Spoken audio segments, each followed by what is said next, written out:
What is up? Episode 63.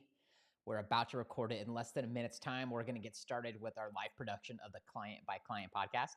If this is the first time that you've been here, maybe even the first time you've seen my face, drop me number 1 into the chat so I can say hi, welcome you in to the fam, the Client by Client fam. If you are a repeat offender, current client, past client, friend, drop me some emojis in the chat for all of my repeat offenders. Would love to say hi and give you some love as well. It's Thursday. It has been an action-packed week. We're scheduled all the way out into next week with the podcast and all that's dialed in. We've been pumping out some micro content, and we got some new things that are coming up that I am super excited about. And so, yeah, just a little update on my end. Of course, below, drop me in what's been a win for you over the last week and what's been your focused. All that out of the way, let's hop in and let's get this show started. Hey, what's up? Jeremy here from whatupjeremy.com, back with another episode of Client by Client. Thank you so much for tuning in. In the last episode, we drilled down deep to talk about what actually makes a really good lead magnet. What needs to go inside of it? What do you need to know and understand? What have you been misled to think about lead magnets? And what to actually do to make yours killer. So be sure to head back one episode if having the right lead magnet has been on your mind. If you feel like the lead magnet you have right now needs a little bit of spring cleaning, it's lost some juice, or if you're constantly toying around with and updating your lead magnet and you want to be done with it once and for all so you can get onto prospecting, so you can get onto actually getting people to consume it and getting them to be signed up to be your next client, then be sure to head back to episode 62 to understand everything that needs to go inside of it. Here on today's episode, I want to talk about Facebook group engagement, what I do to boost engagement to keep my group engaged that you can do or that you might be missing out on to help you make your group more engaged. Now, before we talk about what happens if you don't get this episode right, it's an important disclaimer that if you don't have a Facebook group right now, but maybe Instagram or Facebook or LinkedIn or TikTok is working really well for you to be generating leads organically and turning them into clients, do not get distracted. You have my permission to not implement anything from this episode or to listen from the perspective of what is he doing or what are people doing in groups that I might be able to take to make what I'm doing better on this other platform that's working well for me. Part of what is going to get you to $1 million a year in coaching, or what's going to prevent you from getting to $1 million in coaching, is focus and a singular focus of one way to attract in new clients and one way to convert them.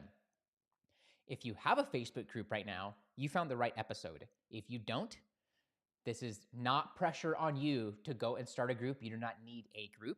If you already have a singular method for you to be attracting in leads and turning them into clients, your only goal is to have one pipeline, one method where people can find you randomly from the internet and then pay you as a client and get happy results so you can turn them into a success story and into a case study. If you don't have that yet, maybe you're scattered across all platforms, maybe this episode today will be one of those that inspires you to start a group and to actually focus and double down on having one method for attracting in leads, random strangers from the internet, turning them into leads, and then converting them into clients. That said, let's hop in and let's start by talking about what happens if you don't get today's episode right. The first thing that happens is that your group stays silent. Your interactions and engagement continue to stay low. And when that happens, that's frustrating because you worked hard to start your group. You made your banner, you wrote the about description, you looked at my group and what I was doing, and you went and did all those things in your group, or you went to another coach that you're following and you did all the things that they're doing and you pressed all of the buttons. You spent all of the time. You even got some members in, only for it to feel like a complete and utter ghost town. The second thing that happens is that getting clients from your group is tough. And that's frustrating because you've pulled all the stops. You've built a group, you got real people inside of it. You're doing all of the other things you see me and other coaches doing in your group, but nothing changes. You don't get leads and they don't turn into clients. That's what happens if you don't get today's episode right. Now let's crack this open and talk about what you need to understand about Facebook groups and a couple tactics for you to boost engagement. The first and really the only thing besides the disclaimer we talked about with like keeping you focused on what's already working, if you have something, and to maybe do this if you don't have something that's turning you into clients or it's something for you to consider, you need to also know, for all of you listening, for the two people listening right now and tuning into this and glued in, engagement in your Facebook group doesn't matter nearly as much as generating revenue, whether it's from your group or some other method. And an engaged group isn't always correlated with making money and getting clients. So you can totally get caught up in having an engaged group and then miss the actual boat of getting clients. And if you have an engaged group, that doesn't mean you're getting clients signing up. You can totally get clients with a ghost town of a group. You only need one person to be engaged in there and going through it and to be saying, hey, I want to work with this person. Or when it comes to deciding if they want to work with you, being in that group or something that you said in that group or something that you gave them along the way help them to make that decision. But they aren't directly correlated. Small groups get clients, and there are big groups that you're in that aren't generating any revenue for those admin owners. That said, let's talk about 4 tips for how to boost engagement in your Facebook group. The first tip is that you, of course, have to be posting in your group. So maybe you aren't posting enough just yet, or you're only a one-trick pony where you're posting just one kind of content. So I want for you to be thinking about the different things to be posting throughout the week. Of course, you got to be doing content. Maybe that is written content. Maybe that's video content. I also want you thinking about and writing about client wins. That could mean as a post, sharing a picture of your client's testimonial, and that's the post. Or maybe in the text of the post, in the body of it, you're saying, here's where this client was when they found me. Here's where they're at now. Here are the things that we did. And if you want to be like them, drop this word below. So mix in your client wins into the content that you're pumping out. Mix any kind of wins that anyone around you is getting from being around you.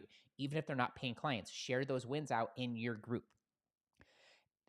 This right here, for many of you who have a moderately engaged group and you're posting consistently, can be one of those things that gets your next 2 or 3 clients, your next 2 or 3 prospects over the edge to actually become clients. So you have to be mixing in client wins. You also have to be doing enough hand-raising posts and interest-generating posts to be getting clients. So what this means is, yeah, give your value, talk about the pains and problems of your market, give them resources that help them along the way, but don't overlook calling them to action and doing singular posts in a Facebook group where it's text on background, that style of post, where it's limited by character, but it offers something to take them to the next level. Maybe it's re-offering your lead magnet. Maybe it's offering a very specific kind of strategy session that gets their ears perked up. Don't hesitate to be calling them to action 1, 2, or 3 times a week in between all of your content, because you can do all of this engaging in content creation, but they don't turn into clients. You have to be moving your prospects to each next stage in your pipeline. And what that means is creating hand-raising posts. Let me find real quick the episode number where we talked about hand-raising posts so that we can have that in here.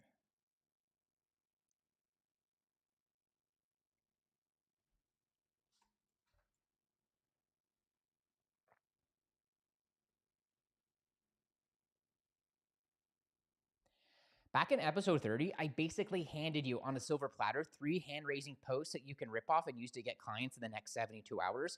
These work perfectly, if not best, in your Facebook group. So be sure to head back to episode 30 to be refreshed on that, and then be thinking about what hand-raising posts need to go up the next 30, 60, 90, 180, 365 days. So you just have these preloaded. You never have to be brainstorming them the morning of they need to go out, or you haven't had one in a while. Now you got to get creative, and then you just avoid doing it because something else pops up, a different shiny object that you can chase, versus actually writing good copy and doing things that call your clients and your prospects to become clients. So head back to episode 30 and steal those hand-raising posts and use them in your Facebook group if you haven't done that yet, just to even try it out.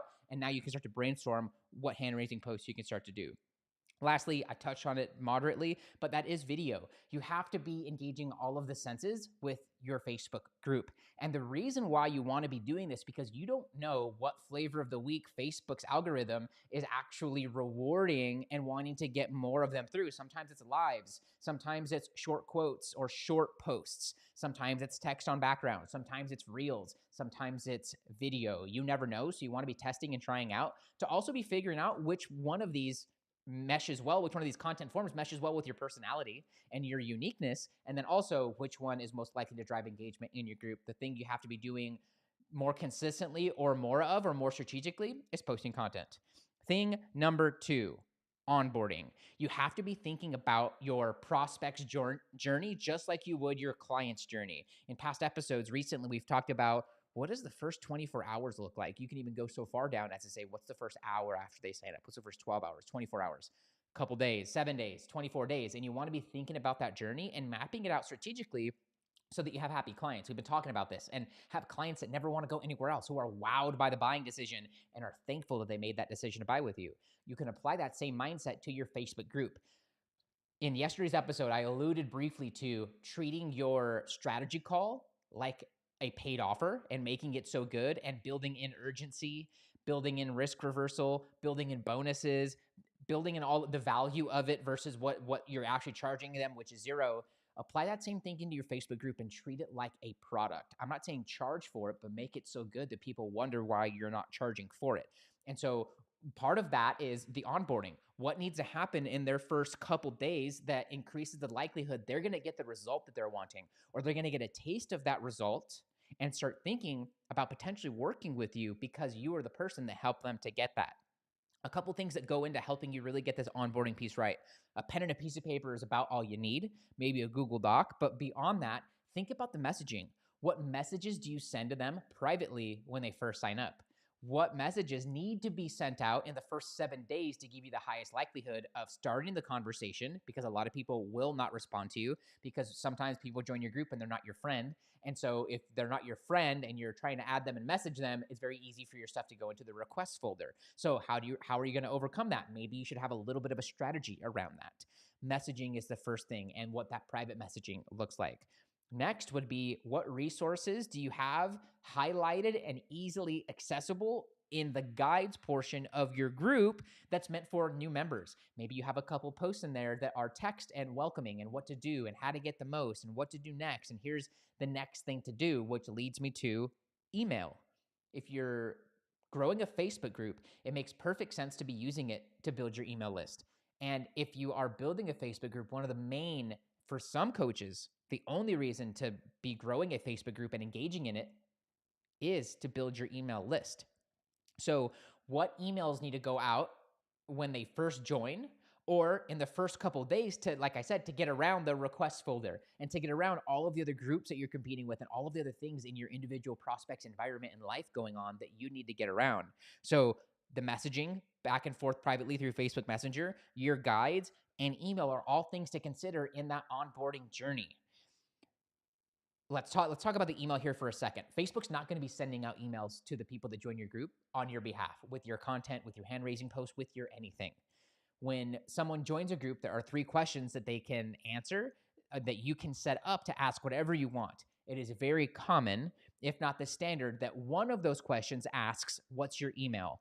The smart coaches will say, I have this thing for you that's very usefully sounding, well-named, not cleverly named, but well-named, pain-based asset for you. Give me your best email. And so now you're giving them value in conjunction for that, which is a great exchange. And then you have their email, and Facebook will save it for you, and you can copy and paste it into a spreadsheet. You could write it down, or there's tools like GroupKit that you can get at jeremymontoya.me/groupkit or whatofjeremy.com/groupkit. And it will actually take that email, and when you approve people in, automatically throw it into your email service provider, into your ConvertKit, into your Infusionsoft, your Keep, your ActiveCampaign, whatever you're using. And then you can have an automated sequence in there that is dripping out and is building engagement, that's building your authority, that's also driving home the pains and problems to your market. This is why I give the disclaimer at the beginning of these kinds of episodes of, if you have something that's working, stick with it, because it's not just growing a group. Now you got to set up these little tools. Now that group that was free to start is now $35 or $45 a month for the GroupKit tool. And now you got to go and spend $30 a month for ConvertKit so you can have a place to house your email list. And then now you got to be sending out emails. So now you just created a part-time job for yourself if you don't do this strategically, or if you allow for yourself to get distracted from what might be working right now. So I thought that was a little bit of a thing worth covering in email to make sure that you have the right idea, and so you understand the scope of work that goes into this. You can totally run a great group without an email list, but when you add that component in, which is a super important component. You're layering in tech, you're layering in a little bit of complicatedness, you're layering in copywriting, and none of these things are going to happen overnight if you want for them to look good, to sound good, and to work for you as far as getting clients. They take tweaking, they take learning what works out there. A lot of you guys are going to go and, okay, let me just join Jeremy's group again and see what he does. And you can see what I do, but you might not understand exactly why I'm doing every bit of it, which is why I try to give you insights in these episodes. But just know that it's really hard to give you all of it. There are people that charge $7,500, $8,500, $9,000, $10,000 for courses on how to grow a coaching business from a group. So it's really hard to share all these things in a free podcast episode that hopefully is giving you value and hopefully leading you to strategies and to means and methods that are going to be attracting in new clients for you. But it's important that you understand the full picture, because it's easy to be misled and think that it sounds easy and looks easy because other coaches are doing it. But if you have a method that's working for attracting and landing clients, stick with it. Do not get distracted. Just take these things and leverage them as ways that you can get more ideas to make what you're already doing work better. Or you can look at this as a goal on the horizon once you cross a certain threshold, 15, 25, 30K, to layering in new strategies. The second thing you have to do is you have to get the onboarding right. Thing number 3, building off of that, leverage your email list. Facebook's algorithm, we've talked about it a little bit, will reward different things at different times. And there's zero insight that you can get without trying or hearing from others what's working. And when you hear it from someone else, you've probably already missed the boat. Your money buckets weren't out, so to say. I want for you to be the algorithm. Your group will do a really good job, if it's set up and engineered right, of growing your email list. And then your email list combined with your group can help to nurture those prospects into paying clients. So something that you can do is anything you post in your group, also send it out via email. And the important ones include a link back to that post with a direct action for them to take. The other thing that you can do is send just emails to the Facebook group members that don't take them back to the group, that never even allude to the group if you don't want it to. But I want for you to be the algorithm. So if your group posts aren't getting a lot of views, a lot of traction, a lot of comments, use your email list to drive eyes and ears and attention to them and send people to it. Now, this is not going to work if your copy stinks and if there's nothing in that post that's obvious for them, like there's nothing in it for them. So you also have to be doing things that make it abundantly clear what's in it for your prospects on your email list for why they need to go and click that link. Maybe once a week or once a month, you do a live into your group and you promote it the week before and you build up anticipation and you ask people to RSVP. And then a couple moments before, you send an email out to your whole list. You can set these things up, and now that's driving all of the engagement back to a live that's going on in your group. When Facebook sees that, they're going to think your group is more engaged, and now they're going to give you some juice. Be your own algorithm by having your email list, and use that to everything that you post in your group, send it out to your list, and everything you send to your list can also be sent out to your group. Or you can get selective and strategic like most high-level coaches do when it comes to this part. And then you can become the algorithm and you can say, wow, this post needs more exposure, or this thing that I'm doing on this day is super important to an offer I have coming up, or a promotion I have coming up. So let me play my cards wisely in the first half of the month, and then I'm going to use my list strategically. So there's some creativeness and some strategy that you can really include in this to make this work, but leverage your email list and use that to be your own algorithm and to send attention to where you want it to be. Lastly, and if you've been getting value from this, if I've shared something that's gotten you thinking, if I shared something that's already helping you in your group that you're ready to go and excited to go and implement once you're done here, take a screenshot of your podcast player on your phone, post it to your story, and tag me at What Up Jeremy. I'd love to reshare you out to my audience and show others the insights and wins that you're getting. That helps my algorithm for my show and for my resources to reach even more amazing people like you listening on the other end right now. Thing number 4 is the welcome post. My coach said this, and it's always stuck with me when it comes to your client groups. And I think this transfers perfectly into your Facebook group as well, into your nurture group, which is that your newest member is always your most excited members. I'm going to say that differently to make it deliver right. Your most excited members are going to be your newest members. And so what I would think about is how can you foster in that engagement and build upon that excitement for them to join the group so that that starts to happen with others who are already in the group, and now in the future sets a precedence for how new members interact in the group. So a couple of things that you can do that you're probably already seeing, but I implore you to really find your own groove in, is the welcome post. Is every single week or every couple days, if your group is poppin', be welcoming those new members and tagging them in there. Facebook provides a way to do it that's not always my favorite. So you also want to like mix and match with how you do it and how you welcome the posts. I don't have enough time here to share with you the technical intricacies for how to do this, but create a method that works for you. And you can go and see in my group what I do, and you can go into other groups and see what they're doing. But if you're not welcoming people in, then you're missing out on an opportunity, and you're also setting the example and the precedence that it's okay to be silent in your group. So do things that build engagement. One of my good friends, Ryan Bowles, in his group, I saw him, I'm not sure if he still does this, but it was absolutely savage. When you join his group, he welcomes you, and then he tags you in the comments of the post. And if you don't follow the instructions that he puts there, he will go and say, hey, saw that you haven't done these things. Maybe this group isn't for you. Totally okay, but be sure to do these things if you want to stay in. And he'll totally boot people out who don't follow that. And it's like, for him, maybe when he was doing that, maybe even now, shout out to Ryan if you're watching this, my man, is that like maybe he doesn't want silent members, looky-loos, people who are trying to Facebook group or funnel hack him, and you probably don't want those folks either. So set the precedence of how you welcome people in and create the environment that it is normal that when someone goes into your group that they introduce themselves in a way. Maybe you have them do it with a picture and a description in a separate post. Maybe your directions are to have them do it in the comments of that post, so that that post continues to get action and continues to stay busy. So whatever the case is, use that welcome post, if you're not already, to start building engagement with new members. And then what the older members will start to see is your post popping up in their feed more often. And when they go and check out your group, maybe they are now actually more inclined to engage with you. Better than that, no matter what, is that all the new members coming in will now see that this is the standard, that you introduce yourself, that you do X, Y, or Z, that you hop on one foot and take a picture or do something. So create your own way to welcome people in, because your most excited members of your Facebook group are always going to be your newest members. In the next episode of Client by Client, we're going to talk about why the name of your program, hell, of your business, of your intellectual property doesn't matter. Be sure to come back to check in for episode 64. Whenever you are ready, here are a few ways I can help you grow your online business. First, get your free copy of GetBookedCRM. Coaches, are you still managing your leads and pipeline from Instagram DM, Facebook Messenger, and your email inbox? Well, you're losing leads in the cracks and you're leaving a lot of money on the table every single month. That's why I created GetBookedCRM. My free CRM helps you get leads and turn them into clients in half the time, but it won't be free forever. To get your free copy now, all you have to do is find me on Instagram and send me the letters CRM. Second, join my free group for online coaches.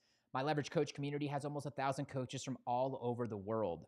Coaches who are just a step ahead of you, at the exact same step that you're at, and managing the problems and things that need to happen for them to get through it, or maybe just a step or two behind where you're at right now. And my belief is that all ships rise in a high tide.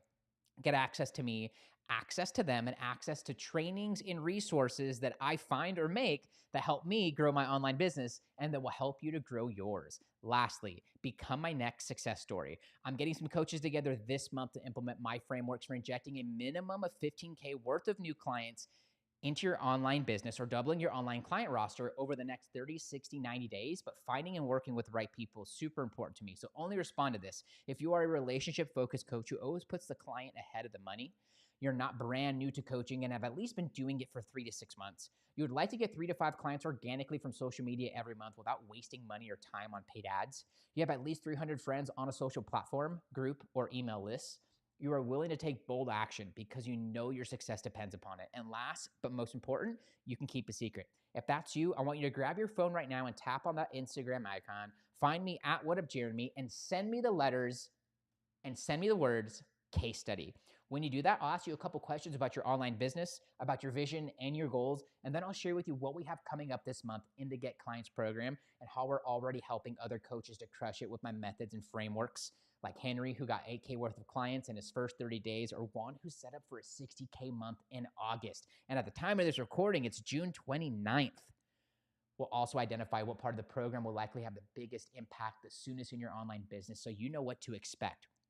All you have to do is find me on Instagram at WhatUpJeremy and send me the words case study. That's it for this episode of Client by Client. Thank you so much for tuning in. See you in the next one. Cheers. Thank you guys for watching. Thank you for the love. Hey, Seuss, what's up, bro? Great to see you here. Thanks for coming in. Super appreciate that. How's your week been? Hope everything's been good on your side. If you made it all the way through to the end, do what Jesus did and throw a bunch of fire flame emojis into the chat. That way I know you made it all the way to the end and I can send you some love back. All right, team, that's it for me. Hope you're liking this. Head to Apple Podcasts or Spotify, search client by client. Today's episode, we talk about where your next 3 clients are going to come from. So if you're in the prospecting and the client hunting mode, maybe June didn't end up as good as you were wanting. Let's turn that around and make July magical. Your next 3 clients are waiting for you over in episode 54. All you have to do on Spotify or Apple Podcasts is search my name, Jeremy Montoya, or client by client. That's it for me, team. Peace out.